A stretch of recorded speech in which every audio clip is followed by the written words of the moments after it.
Hello everyone and welcome back to the Dungeon Learner's Guide. Today we have episode 4 of the Commander's Guild deck text titled I See No God Up Here Other Than Me. And if you haven't seen any of these videos before, what we're doing is we are randomly selecting a card from scryfall.com, working with a budget of $100, and we are building a commander deck in Magic the Gathering that is designed around that one card we chose. So this week, our random card was Library of Leng. And now this card is a 1-mana artifact that says we skip the discard phase of our turn. In other words, it gives us no maximum hand size. And if a card forces us to discard, we may choose to discard that card to the top of our library rather than to the graveyard. So we get to decide what cards we keep if we ever have to discard a card. Now, the commander that I chose for this deck seems a little bit obvious, a little bit redundant for our card. We chose Kruphix, God of Horizons. And the main idea of this deck is that we don't want to have a maximum hand size, we don't want to lose out on any mana that we have. We are going to try to break as many rules as we can in the game of Magic. So to start with, we have a couple of themes that we're working with in this deck. The first one is going to be the no maximum hand size, the idea that we want to break some of the fundamental rules of Magic. We don't have to worry about going over 7 cards, we don't have to worry about losing our mana. We are going to try to be the only god in the game, and Kruphix helps us with that a little bit along the way.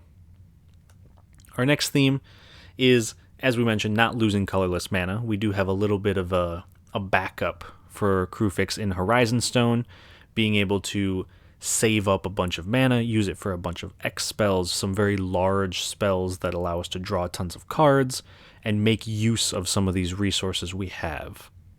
And then the last theme that we have is a bit of a fun one. I went through every format in Magic the Gathering, Modern, Standard, Pioneer, everything, and we tried to play as many banned cards as possible in our Commander deck.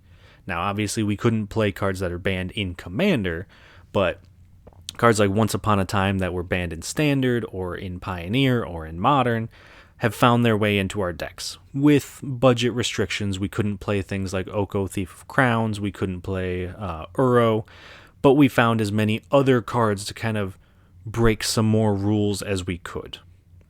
And in terms of what we're actually doing for this deck, there are a couple of key cards we want to make sure we're working with.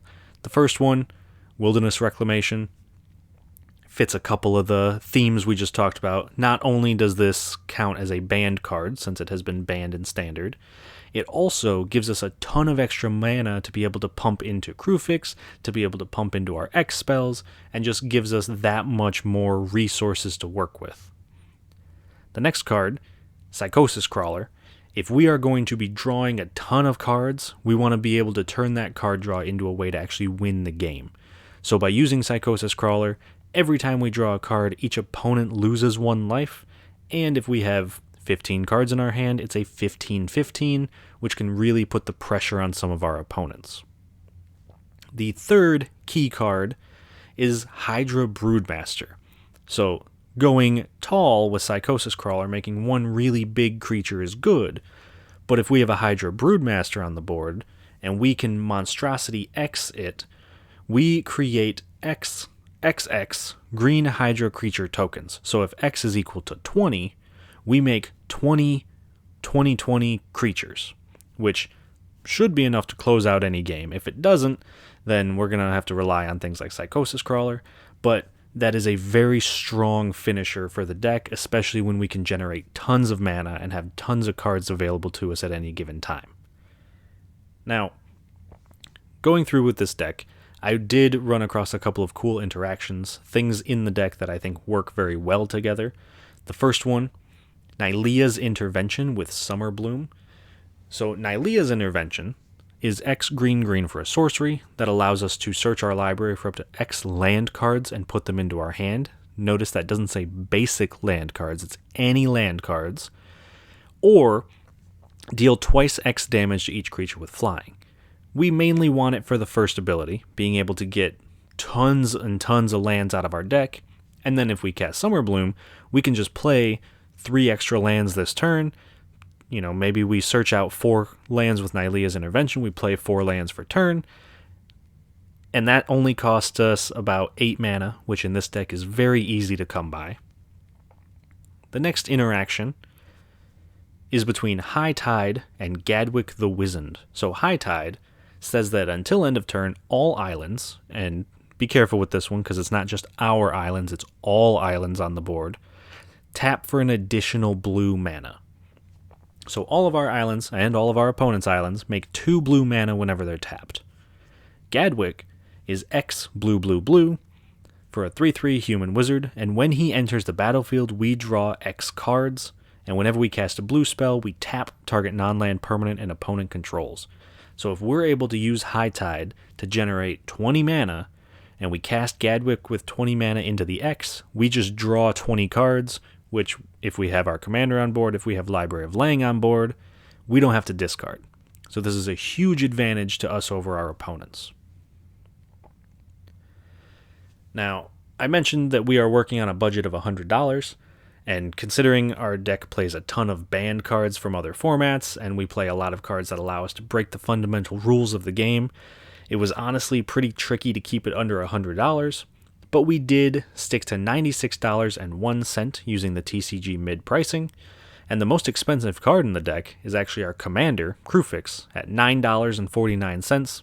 Now, obviously, if you wanted to trim some of the price off of this, you could cut Kruphix, you could replace him with another Simic commander, but he does very well for what we're trying to do in this deck. It's nice to have the no maximum hand size and being able to save our mana in the command zone as opposed to just trying to find the cards in our deck. So he is very useful. But we are going to jump into a game. We'll play a commander game against a couple of opponents. In this game, we're going to be testing Kruphix's mettle against Xyrus the Writhing Storm, who is going to be piloted by Sean, Atraxa, Praetor's Voice, piloted by Bilal, and then Trin, Champion of Freedom, and Sylvar, Devourer of the Free, the partner pair, which is going to be piloted by Jason. Now, I know these decks pretty well. I've played against them a couple of times. Trin and Sylvar is a human tribal deck with a very strong sacrifice theme. Atraxa is actually a pretty heavy control deck, and then Xyrus is all about wheels and drawing cards, which might help us, but it might also hurt us in the long run, so it's going to be an interesting game. We'll see how it goes, but I hope you all enjoy it, and I will talk to you guys after the game. At the start of the game, Jason goes first, followed by Sean, myself, and Bilal. And on turn 1, Jason plays a Canyon Slough tapped. Sean plays an Exotic Orchard. I play an island and cast Ponder. Not liking what was on top of my deck, I decide to shuffle them away and then draw a card.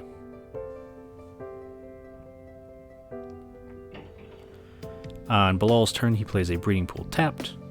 Jason plays a Smoldering Marsh tapped. Sean plays a Forest, and then casts Lightning Greaves. On my turn, I play Urza's Tower. Bilal plays a Bayou. Jason plays a Swamp, and then casts Ashnod's Altar. On Sean's turn, he plays a Hinterland Harbor, and then casts Edric, Spymaster of Trest. He then equips Edric with the Lightning Greaves, and attacks Jason for 2, drawing a card when it deals combat damage. On my turn, I play a Command Tower. Then I cast Narset, Parter of Veils, activating her -2 ability to look at the top 4 cards of my deck, and then I reveal a Windfall, putting it to hand. Bilal plays a Glacial Fortress for his turn. Jason plays a Plains, and then casts a Thalia's Lieutenant. He then casts a Skull Clamp and passes. Sean plays a Waterlogged Grove, and then casts Nin the Pain Artist. He then equips Nin with the Lightning Greaves, and attacks Narset for 3, killing the Planeswalker.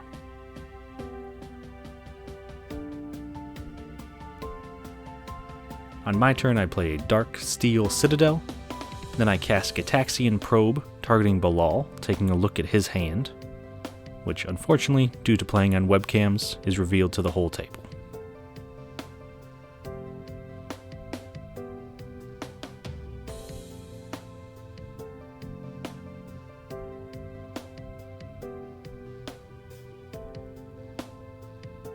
On Bilal's turn, he plays a Woodland Cemetery and then casts Atraxa. In response, I cast a Frantic Search, drawing 2 cards, discarding 2 cards, and untapping 3 lands, but with no response, the Atraxa resolves. On Jason's turn, he casts Trin and puts a counter on Thalia's Lieutenant.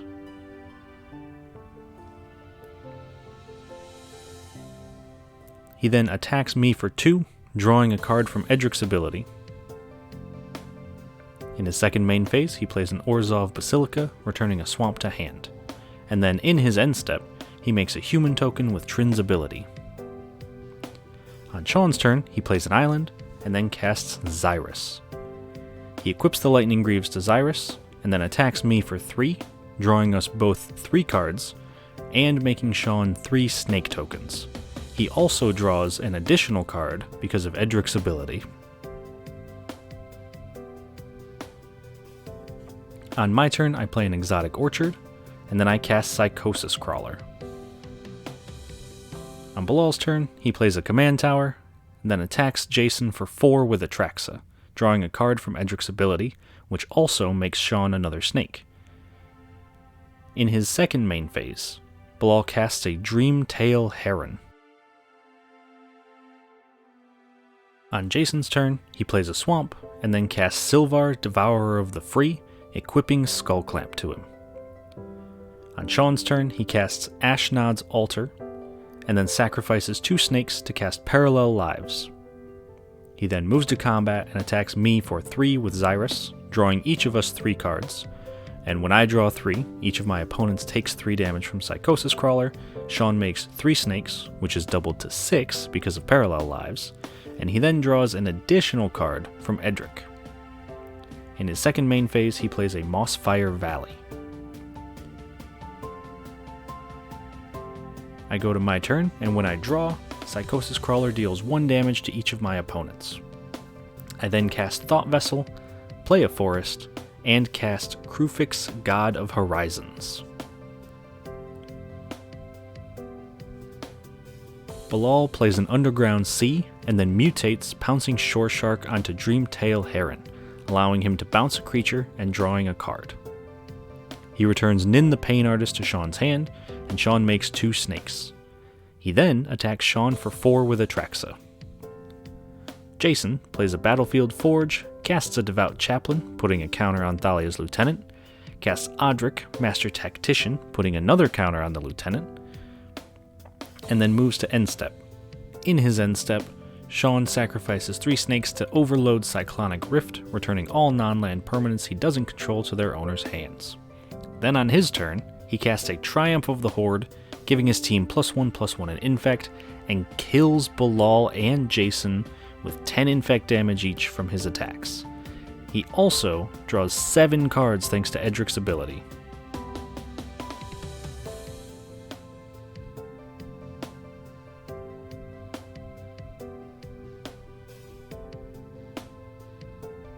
In his second main phase, he plays a Command Tower, and then he casts Eternal Witness to return Cyclonic Rift to hand and casts Wilderness Reclamation. In his end step, he untaps all of his lands thanks to the Wilderness Reclamation. On my turn, I play an island, and then I cast Thought Vessel. On Sean's turn, he casts Spark Double, targeting Xyrus, and then casts a Perforos, God of the Forge. In response, I cast Arcane Denial to try to counter the Perforos, but Sean casts Swan Song to counter the Arcane Denial.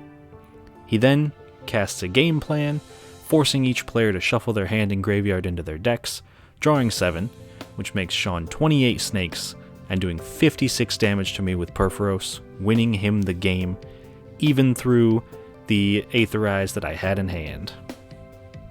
Alright, so that was honestly a pretty quick game.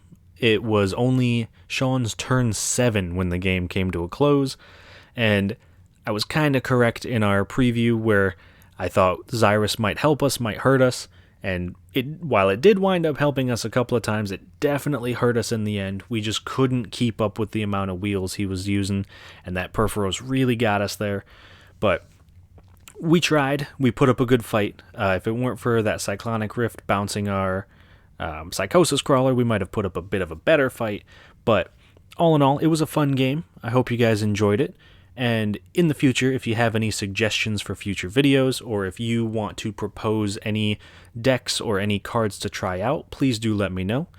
But I will see you all on the other side of the Dungeon Learner's Guide.